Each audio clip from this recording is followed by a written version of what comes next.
Good afternoon, friends. Welcome back to the library. We're going to do another chapter book story hour. If you stuck with me at home last week when I read the marathon reading of the BFG, I appreciate you and I congratulate you and I welcome you back. Today's video will not be quite as long. I'm going to read the first chapter of the book Because of Winn-Dixie by Kate DiCamillo. Kate DiCamillo, if you're not familiar with her, is a fantastic children's author. And I didn't actually start reading her books until just a couple years ago, which, bad on me, but better late than never, because she really is fabulous. So, without further ado, Chapter 1 of Because of Winn-Dixie, which, if you're not familiar with it, is, like many other chapter books, about a dog. My name is India Opal Bologna.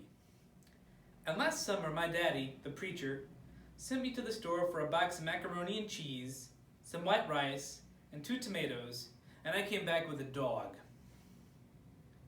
This is what happened. I walked into the produce section of the Winn-Dixie grocery store to pick out my 2 tomatoes, and I almost bumped right into the store manager. He was standing there all red-faced, screaming and waving his arms around. "Who let a dog in here?" He kept on shouting. "Who let a dirty dog in here?"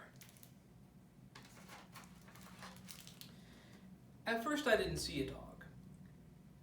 There were just a lot of vegetables rolling around on the floor, tomatoes and onions and green peppers. And there was what seemed like a whole lot of Winn-Dixie employees running around waving their arms just the same way the store manager was waving his. And then the dog came running around the corner. He was a big dog. And ugly. And he looked like he was having a real good time. His tongue was hanging out and he was wagging his tail. He skidded to a stop and smiled right at me. I had never before in my life seen a dog smile, but that is what he did. He pulled back his lips and showed me all of his teeth. And then he wagged his tail so hard that he knocked some oranges off the display and then went rolling everywhere, mixing in with the tomatoes and the onions and the green peppers. The manager screamed, "Somebody grab that dog!" The dog went running over to the manager, wagging his tail and smiling. He stood up on his hind legs, and you could tell that all he wanted to do was get face to face with the manager and thank him for the good time he was having in the produce department. But somehow, he ended up knocking the manager over, and the manager must have been having a bad day, because lying there on the floor, right in front of everybody, he started to cry. The dog leaned over, real concerned, and licked his face.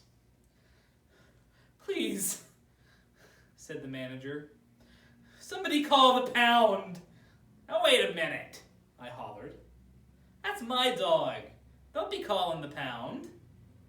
And all the Winn-Dixie employees turned around and looked at me.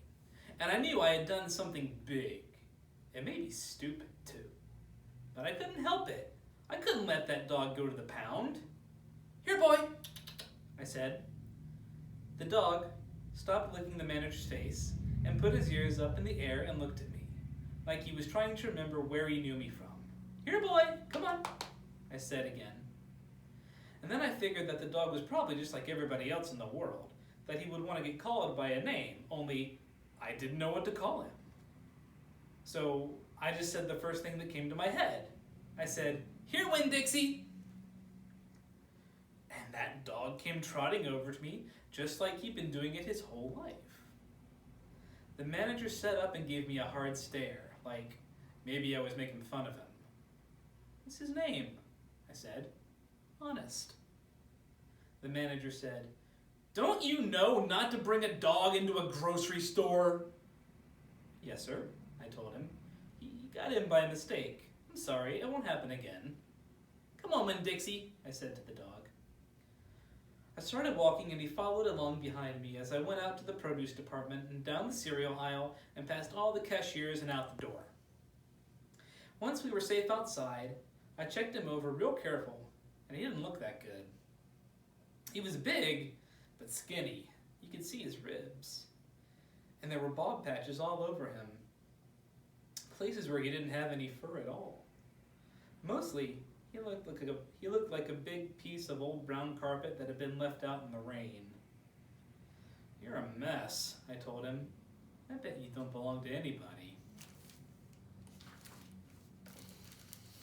He smiled at me. He did that thing again, where he pulled his lips back and showed me his teeth. He smiled so big that it made him sneeze. It was like he was saying, "I know I'm a mess. Isn't it funny?" It's hard not to immediately fall in love with a dog who has a good sense of humor. "Come on," I told him. "Let's see what the preacher has to say about you." And then the two of us, me and Winn-Dixie, started walking home.